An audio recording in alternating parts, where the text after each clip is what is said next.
Yesterday I shared with you a hard but blessed lesson that I learned through bereavement when the Lord called home my first wife, Lydia, after 30 years of happy marriage.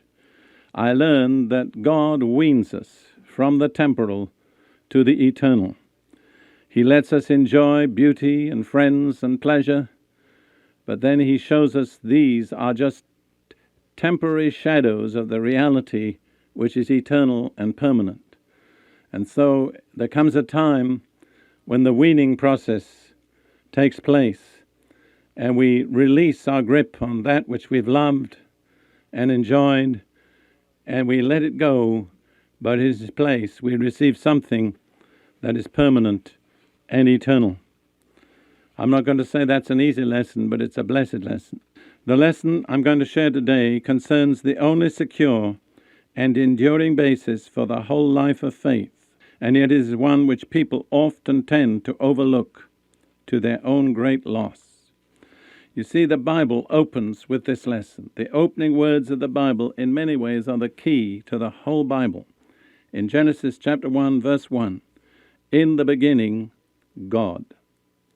If we would always keep God in the beginning, and that means a lot more than just at the starting point. The Hebrew word is directly connected with the word for head. It means in the chief place, in the first place, God. And as long as God is in the first place, in the chief place, in our lives, in all our attitudes, in all our actions, believe me, life will go well. Things will work out the way that we desire. You see, this is contained, too, in the first two commandments. You know, I knew the commandments as a child. I memorized them at some time in my childhood. But they never really impacted me. And it's only fairly recently that I've come to see that the first commandment is the first commandment. It's the one that really matters. These are the first two commandments. I am the Lord your God who brought you out of Egypt, out of the land of slavery. You shall have no other gods before me. And then the second one is related. You shall not make for yourself an idol in the form of anything in heaven above or on the earth beneath or in the waters below. You shall not bow down to them or worship them. For I, the Lord your God, am a jealous God, punishing the children for the sins of the fathers to the third and fourth generation of those who hate me, but showing love to thousands who love me and keep my commandments. I want to tell you that the basic issue in your life, in my life, in the life of each one of us, is very simple. Who is your God? That ultimately is going to determine everything that you experience in time and in eternity. It sounds so simple, but it's absolutely basic. And if we ever remove that basis, then our whole spiritual life will begin to crumble and fall apart. This was confirmed, of course, in the teaching of Jesus in the New Testament. In Matthew 22, verses 35 through 38, we read that a certain man, an expert in the law, tested Jesus with this question: Teacher, which is the greatest commandment in the law? Jesus replied, Love the Lord your God with all your heart and with all your soul and with all your mind. This is the first and greatest commandment. Very clear. Before anything else in life comes our attitude to God, to love Him with a pure, total, unreserved love. Sometimes we get a wrong idea of what faith is. Through many centuries of church doctrine and theology, a lot of people have got the impression that faith is accepting the right truths and holding on to them. But I have to tell you on the basis of careful word study that both in the Hebrew of the Old Testament and in the Greek of the New Testament, the root, primary, basic meaning of the word for faith is loyalty or faithfulness. It's not what we believe in our heads, that's important, but it's our attitude toward God. Basically, faith is being totally committed and loyal to God. You can entertain all the right doctrine, say all the right things with your mouth, but if you are not totally loyal and committed to God, you are not based on biblical faith. I think there needs to be a tremendous revolution in the thinking of millions of Christians. We've got to rethink what faith is. Faith is faithfulness, and primarily it's faithfulness to God. And God tolerates no rivals. How important to see that. In 1 John 2:15, the apostle says, "Do not love the world or anything in the world.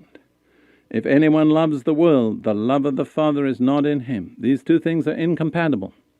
Loving God and loving this world with its materialism and its rebellion and its sin and its self-pleasing. The two are incompatible. If you have one, you cannot have the other. And then in his epistle, James, in chapter 4, verse 4, he speaks about spiritual adultery. "You adulterous people, don't you know that friendship with the world is hatred toward God? Anyone who chooses to be a friend of the world becomes an enemy of God." That's plain talk. But you cannot mix them.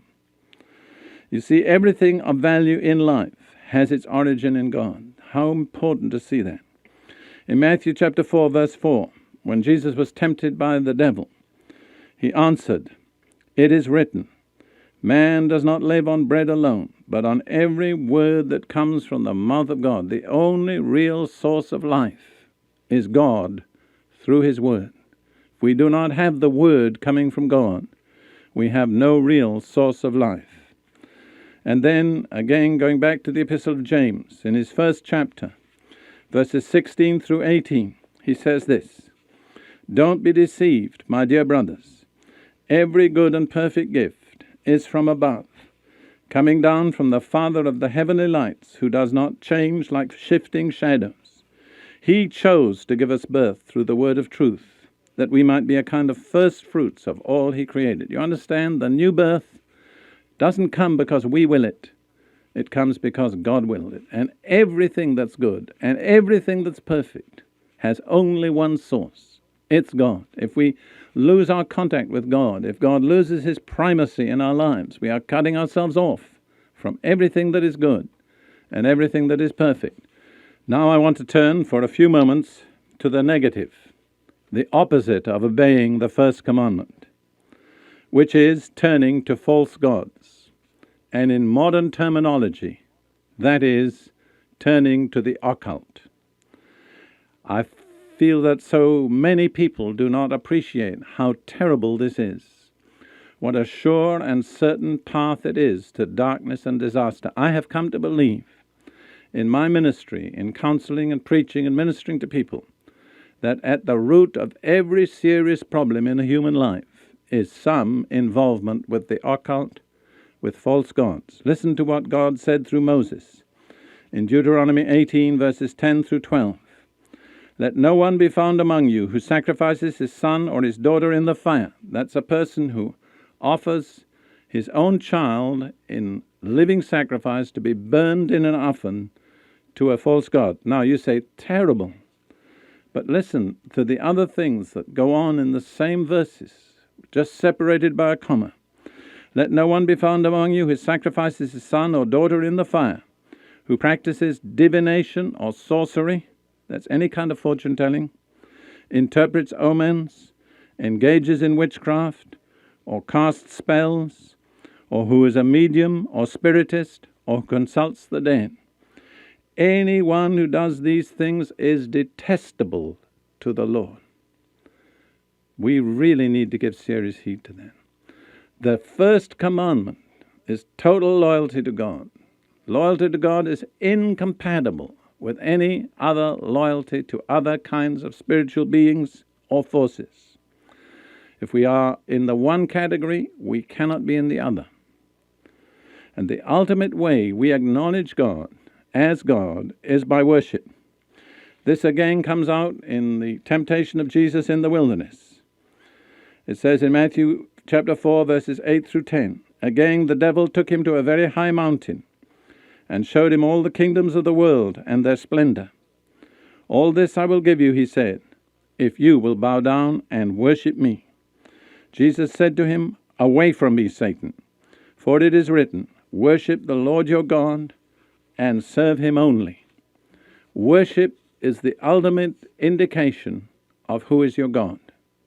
Whatever you worship becomes your God, whether it's money, sex, self, a political or a religious leader, whatever or whoever.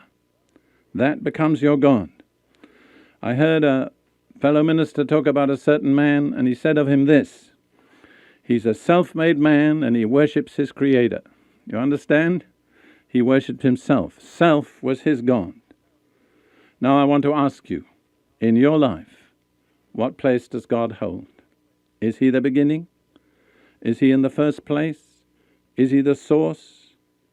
Or do you perhaps need to make or renew a commitment to the one true God and say, you are my God, there is no other. You alone I will worship and serve. If you do that, you'll have a solid foundation for your life.